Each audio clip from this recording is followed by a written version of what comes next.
அனைத்திந்திய ஜனநாயக மாதர் சங்கம் சார்பாக உண்மை அறியும் குழுவில் நானும் போயிருந்தேன். நிறைய பேர் அதுக்கப்புறம் கிட்டத்தட்ட வீடியோவே 100-200 வீடியோக்கள் ப்ரெஸ்ஸில் போட்டிருக்கிறாங்க. நான் பத்திரிகையாளர்களுக்கு நன்றியை சொல்லிக்கிறேன். அது என்ன மாதிரியான கருத்து இருந்தாலும், விஜய்க்கு ஆதரவோ விஜய்க்கு எதிராக இருந்தாலோ அந்த விஷயத்துக்கு முக்கியத்துவம் கொடுத்து கவர் பண்ணியிருந்தாங்கங்கிறது நாங்களே கிட்டத்தட்ட 50 வீடியோ பார்த்து தான் எங்களால் சில விஷயங்கள் சொல்ல முடிஞ்சது.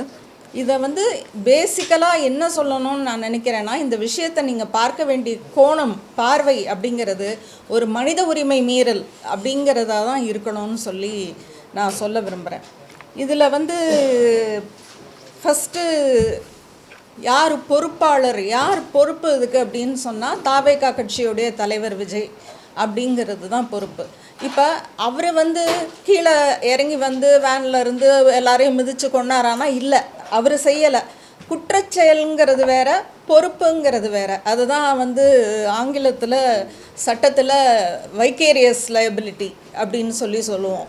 அப்போ என்கிட்ட வேலை செய்கிறவனை ஒரு விஷயத்துக்கு அனுப்புகிறேன், ஒரு தப்பு பண்ணிடுறான் அப்படின்னா நான் தான் பொறுப்பேற்கணும் அதை. அதனால் இது அவரோட மீட்டிங்கில் இந்த மாதிரி நடந்தது அப்படிங்கிறது கண்டிப்பாக அவர் ஏற்றுக்கொள்ள வேண்டிய ஒரு விஷயமாக நான் பார்க்குறேன். நாங்கள் பார்க்குறோம். அப்புறம் இன்னொரு முக்கியமான கோணத்துலேயும் நாங்கள் பார்த்தோம். இத்தனை பெண்கள் இறந்து போயிருக்கிறாங்க, அதே போல் இவ்வளோ குழந்தைகள் இறந்து போயிருக்காங்க. ஸோ பெண்கள் இறந்து போகிறதுக்கான காரணம் என்ன, எப்படி எவ்வளோ பேர் அந்த மீட்டிங்கில் கிட்டத்தட்ட 1/3 பங்கு பெண்கள்னு சொல்லி அங்கே இருக்கிறவங்க சொல்கிறாங்க. அப்போ பெண்களுக்கு அரசியலில் ஈடுபாட்டோடு அவங்க அதை கேட்டாங்களா, அங்கே வந்தாங்களான்னு பார்த்தா, நாங்கள் பேசினவங்க யாரும் நாங்கள் கேட்க வரல, நாங்கள் பார்க்க தான் வந்தோம் அப்படின்னு சொல்லி சொன்னாங்க.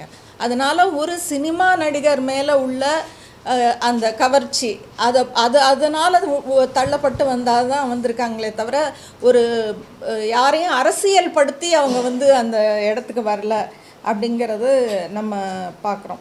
அதே போல் பல விஷயங்கள் உங்களுக்கு தெரிஞ்சிருக்கும், நீங்கள் படித்து பாருங்கள். விஜய் அவரோட வாகனம் நுழையும் போதே பிரச்சனை ஆரம்பிச்சிருச்சுங்கிறாங்க, மயக்கம் போட்டு விழுறது எல்லாமே ஆரம்பிச்சிருச்சுங்கிறாங்க. அதே போல் சுத்தமாக இடமே இல்லை. அதாவது ஒருத்தர் இப்படி கையை மேலே தூக்கினார் அப்படின்னு சொன்னால் அவரால் இறக்க முடியல, குண்டூசி போட்டால் கூட இடம் இல்லை அப்படிங்கிறாங்க. அப்போ யாரும் காப்பாற்றிருக்கவும் முடியாது அப்படிங்கிறது நம்ம பார்க்குறோம்.